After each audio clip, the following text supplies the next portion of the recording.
அனைவருக்கும் வணக்கம். நான் உங்கள் பத்திரிகையாளர் ஆர்.எஸ். கார்த்திக். இந்த வீடியோவில் நம்ம பார்க்க இருக்கிறது நம்ம வேற லெவல் சினிமா சேனலோட சினிமா விமர்சனம். இப்போ நம்ம பார்க்க இருக்கிறது இந்த வாரம் திரைக்கு வர இருக்கிற ஃபயர் படத்தோட விமர்சனம். ஃபயர் பேரே சும்மா பத்திக்குது இல்லை? ஆமாங்க.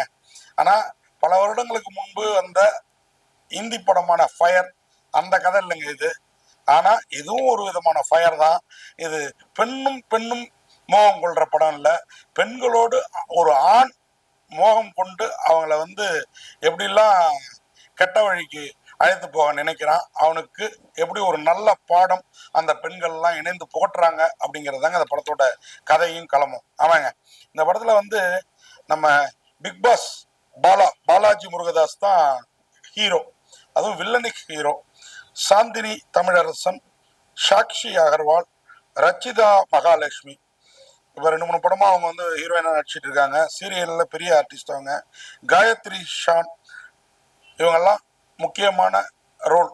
3-4 கதாநாயகிகள்ல இவங்க 4 பேரும் ஹீரோ. வில்லனிக் hero Balaji Murugadas, Bigg Boss Bala அவர் தான். இன்னொரு ஹீரோ இருக்கிறாரு, அவர் போலீஸ் ஆபீசரா வர்ற ஹீரோ. அவர் தான் இந்த படத்துடைய தயாரிப்பாளர் இயக்குனர் ஜேஎஸ்கே. சரவணன்கிற ஒரு போலீஸ் ஆபீசர் கேரக்டர்ல வராரு. அது இல்லாம அமைச்சரா சிங்கம்புலி, எஸ்கே ஜீவா, ஆறுமுகம்ங்கிற ஒரு கேரக்டர்ல, சுரேஷ் சக்கரவர்த்தி ஜேஎஸ்கேவுக்கு ஹெட் கான்ஸ்டபிளா வராரு. அதாவது ஜேஎஸ்கே இன்ஸ்பெக்டர், இவர் ஹெட் கான்ஸ்டபிள். அவர் சொல்ற வேலையெல்லாம் கருணாங்கிற ஒரு கேரக்டர்ல வராரு. கருணான்னு கேரக்டர் நேம் வச்சிருக்காங்களே, எங்கேயாவது துரோகம் பண்ணிடுவாருன்னு பார்த்தா எங்கேயும் பண்ணல, நல்லதே பண்றாரு ஜேஎஸ்கேவுக்கு. அனு, விக்னேஷ், பேபி, மனோஜ், இவங்கெல்லாம் இந்த படத்துல முக்கியமான ரோல் பண்ணியிருக்கிறாங்க. அதுல பாலாஜி முருகதாஸ் உண்மையா மிரட்டு இருக்கிறாப்புல மனுஷன். ஜேஎஸ்கே அவர் இன்ஸ்பெக்டரா வர்றாரு போறாரு, அதெல்லாம் வேற. ஆனா இந்த படத்துல இயக்குனரா காலுன்றதுக்கான முதல் படம் அவருக்கு. நிறைய படங்களை தயாரிச்சிருக்கிறாரு ஜேஎஸ்கே பிலிம்ஸ் பேனர்ல. அண்டாவா காணுன்னு கூட சமீபமா ஒரு படம். அதுக்கு முன்னாடி இன்னும் நிறைய நல்ல படங்கள் நம்ம இவர் எடுத்த ராம் இயக்குன அந்த படத்துக்கு கூட இவர் தானே தயாரிப்பாளர். அந்த குழந்தை இந்த நல்ல பாட்டு ஒன்று இருக்கும். அப்படிப்பட்ட ஜேஎஸ்கே யாருன்னா உங்களுக்கு சிம்பிளா சொல்லணும்னா, வாழை படத்துல அந்த வாழைத்தாரெல்லாம் நகரத்துக்கு வாங்கி ஏற்றி அனுப்புற ஒரு கேரக்டர்ல, ஒரு முக்கியமான கேரக்டர்ல வருவார். அவரால் தான் அந்த லாரி ஆக்சிடென்டே நடக்கும் வாழை படத்துல, இல்லைங்களா? அதாவது எவ்வளவு வேணாலும் லோடு ஏற்றி அது மேல ஆலையை வச்சு அனுப்புறாங்கிற மனிதரா இருப்பாரு. இதுல ஒரு நல்ல போலீஸ் இன்ஸ்பெக்டரா கேரக்டர் எடுத்திருக்கிறாரு. சில இடங்கள்ல சிறப்பா நடிச்சிருக்கிறாரு. சில இடங்கள்ல இயக்குனரும் இவரே, தயாரிப்பாளரும் இவரேங்கிறனால வாழை அளவுக்கு நடிக்காம இருக்கிறாரு. அதையும் நம்ம சொல்லிதான் ஆகணும். பாலாஜி முருகதாஸ் அவர் தாங்க, என்னதான் வில்லனிக் நாயகன் நம்ம சொன்னாலும் கதாநாயகன் அவர் தான். உண்மையா இந்த படத்துல வர்ற 4 ஹீரோயினையும், 4 ஹீரோயின்ஸ் மட்டும் இல்ல, இன்னும் சிலரையும் வச்சு செஞ்சிருக்கிறாரு. சாந்தினி தமிழரசன், சாக்ஷி அகர்வால், ரச்சிதா மகாலட்சுமி, இவங்கெல்லாம். காயத்ரி ஷான் மட்டும் போலீஸ் ஆஃபீஸர் நினைக்கிறேன், அனிதா அந்த கேரக்டர்ல வர்றாங்க. ஸோ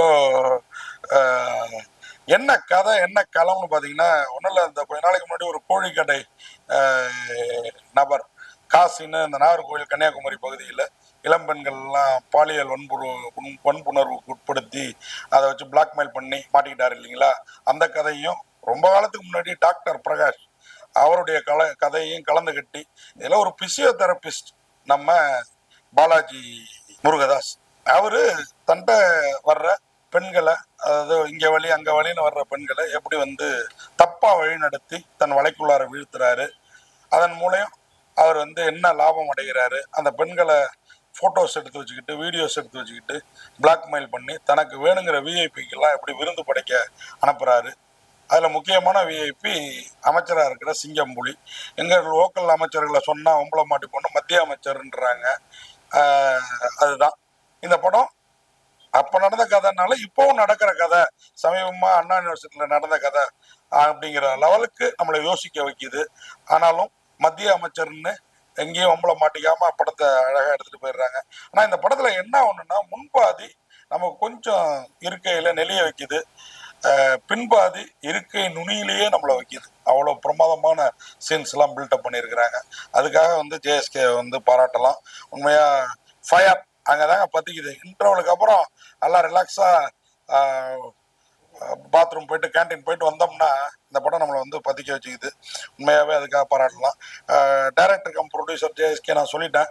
உண்மையாகவே ஒரு அருமையான கதையை, அவேர்னஸ் கொடுக்குற ஒரு கதையை கையில் எடுத்துருக்கிறாரு.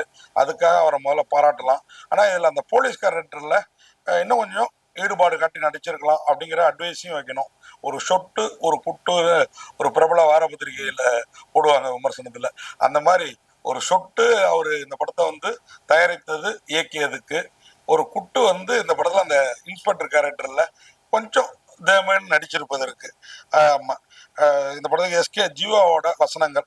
அவர் வந்து உண்மையாக பின்னி படம் எடுத்திருக்காரு. அவர் ஒரு இயக்குனர் நினைக்கிற 2 படங்கள் பண்ணியிருக்கிறாரு. இந்த படத்தில் ஒரு கேரக்டர் நடிச்சிருக்கிறாரு. டிஓபி சதீஷ் ஜியோட ஒளிப்பதிவு படத்துக்கு பக்கா பலமாக இருக்குது. சிஎஸ் பிரேம்குமாரோட படத்தொகுப்பும் அப்படிதான். அது மாதிரி மியூசிக், டிகேவோட மியூசிக் படத்துக்கு பக்கா பலம். தினேஷ் காசியோட சண்டை பயிற்சி அதுவும் சிறப்பாக இருக்குது. Art direction Susi Devaraj. உண்மையாக ஆர்ட் டைரக்ஷனுங்கிறது தெரியாமல் இருக்கணும்பாங்க, அது தெரியாத அளவுக்கு இருக்குது. மொத்தத்தில் இந்த பாலாஜி முருகதாஸ் அவர் இந்த படத்தில் நடிக்கல, வாழ்ந்துருக்கிறாரு. இளம் பெண்களோட ஒரு கட்டழகனுக்கு எப்படிலாம் சீன் வைக்க முடியுமோ அதெல்லாம் அழகாக வச்சதில்ல.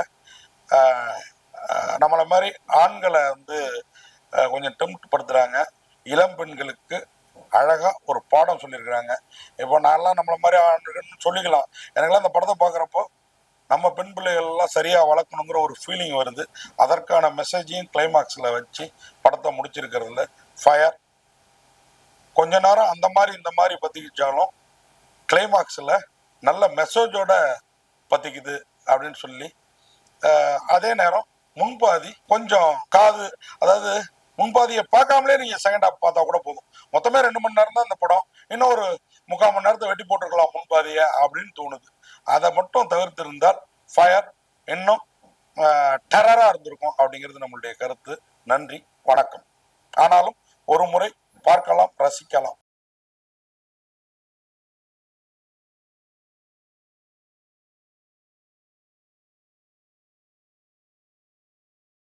இந்த வீடியோ உங்களுக்கு பிடிச்சிருந்தா லைக் பண்ணுங்கள், கமெண்ட் பண்ணுங்கள், ஷேர் பண்ணுங்கள், சப்ஸ்கிரைப் பண்ணுங்கள்.